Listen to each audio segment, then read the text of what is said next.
어떤 일이 벌어지냐면 내가 죄를 지었을 때 율법은 우리를 정죄해버린다는 거예요. 정죄. 그러니까 율법이 우리를 정죄해버리면 우리는 어디로 가느냐면은 하나님도 나를 정죄하는구나 로 가서 죄를 사랑하는 마음이 더 커져버립니다.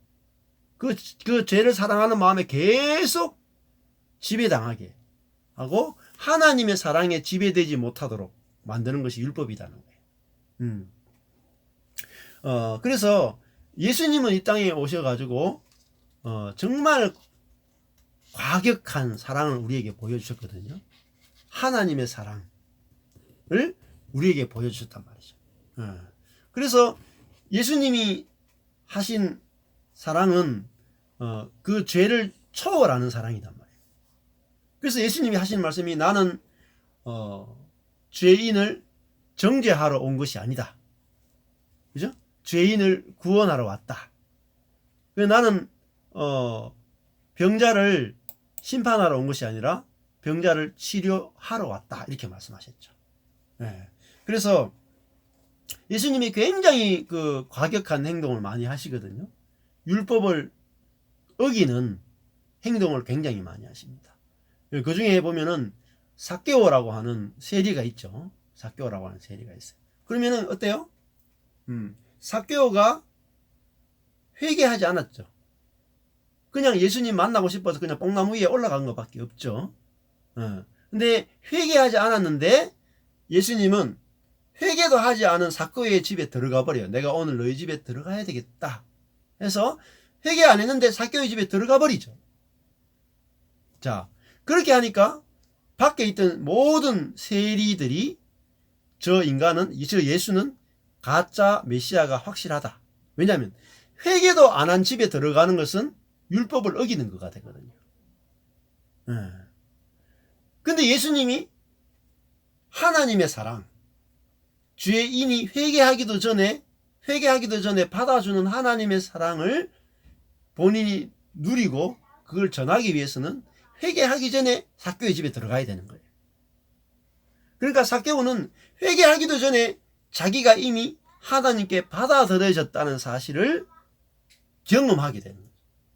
자, 그 사랑의 경험이, 자기는 정말 죄를 너무너무 사랑하는 사람이었잖아요. 삭개오는 자기 민족을 팔아먹고 로마의 앞잡이가 되어 살아가는 그 권력을 너무너무 사랑하고 돈을 너무너무 사랑하는 삭개오가 자기가 돈을 사랑하는 것보다, 돈에 대한 사랑보다 이제 그 하나님의 사랑이 경험해 보니까 이 사랑이 더 좋은 거예요. 그러니까 이 하나님을 사랑하는 이 사랑이 더 커지니까 돈을 버릴 수 있는 거예요. 그래서 자기가, 예수님이 조금도 회개를 요구하지 않았는데 하나님이 더 좋아서 자기 재산을 절반을 나누어주고 토생을 있으면 4배로 갚겠다라고 하는 진정한 회개가 일어나게 된 거죠. 그건 뭐냐면 회개하라고 하는 그 요구가 회개시킨 것이 아니라 이 과격한 사랑, unlimited grace, 한계가 없는 그 은혜가 그 세리를 회개시켜 버렸다는 거예요. 그래서 우리 자녀도 그렇고 내 자신도 그렇고 우리 자녀도 그렇고 진정한 회개는 한계가 없는 은혜가 경험될 때 우리는 그 사랑에 사실은 녹아나고 그 사랑이 우리를 돌이키게 만든다는 거죠. 그 다음에 이제 그 돌을 현장에서 가늠한 여인도 마찬가지죠. 유대인들은 가늠한 여인이 왔을 때 율법의 기준으로 치면 가늠한 자는 돌로 쳐 죽이게 돼 있죠. 근데 예수님은 율법을 바꿔버리죠. 율법을 적용을 안 해요. 그 유대인들은 율법은 분명히 가늠한 여자는 돌로 쳐 죽이라고 분명히 모세가 기록해 놓았는데 하나님 말씀대로 하는지 안 하는지 보자, 이렇게 된 거죠. 근데 예수님은 어땠어요? 율법을 지키지 않았죠. 지키지 않고 오히려 성경에 기록되어 있지 않는 죄 없는 자가 먼저 돌로 쳐라 라고 하는 구약에도 없는 말씀을 가지고 이 여인을 살려내죠. 그러니까 율법을 적용한 것이 아니라 하나님의 은혜를 적용했죠. 그랬을 때 이 가늠한 여인이 살아나잖아요. 근데 유대인들은 거기서 이제 딱 빡친 거예요. 아니, 저 예수는 하나님의 율법을 무시한다. 율법을 무너뜨리러 왔다. 그래서 예수님을 어떻게 하면 저 가짜 메시아를 죽일까 이렇게 들어갔단 말이에요. 그런데 예수님은 또 안식일도 막 어겨버려요. 안식일도. 제자들이 길 가다가 막 밀을 이렇게 추수하고 먹잖아요. 그럴 때 바리새인들이 어떻게 안식일을 어겼냐 했을 때 예수님께서 맞다. 안식일을 어겼다. 돌로 쳐 죽이자. 이렇게 하신 것이 아니라 너희가 다윗이 한 일을 읽어보지 못했느냐. 다윗이 제사장도 아닌데 사울을 피해 도망가다가 성전에 들어가서 진설병 먹은 이야기를 못 읽었느냐.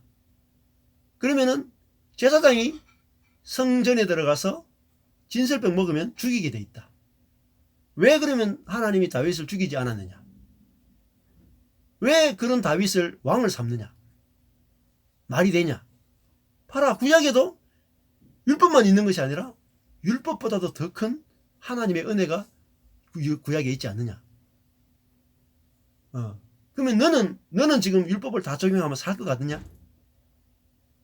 그래서 하나님이 율법의 하나님이 아니라 율법을 통해서 인간이 자신의 죄를 발견하고 그 은혜의 하나님, 긍휼의 하나님, 자비의 하나님을 발견하도록 하기 위한 장치가 바로 율법이다. 이렇게 가르쳐 주시는 거예요.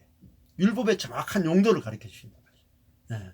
그래서 우리가 지금 이 시대에도 스티븐 맥베이가 우리에게 가르쳐 주는 것이 우리가 율법으로 사는 것이 아니라 하나님의 무궁하신 은혜와 긍휼로 우리가 살아가고 그거를 받아서 누릴 때 우리도 다른 사람에게 은혜와 긍휼을 흘려보내는 사람이 된단 말이에요. 그게 바로 축복의 통로가 되는 것이죠.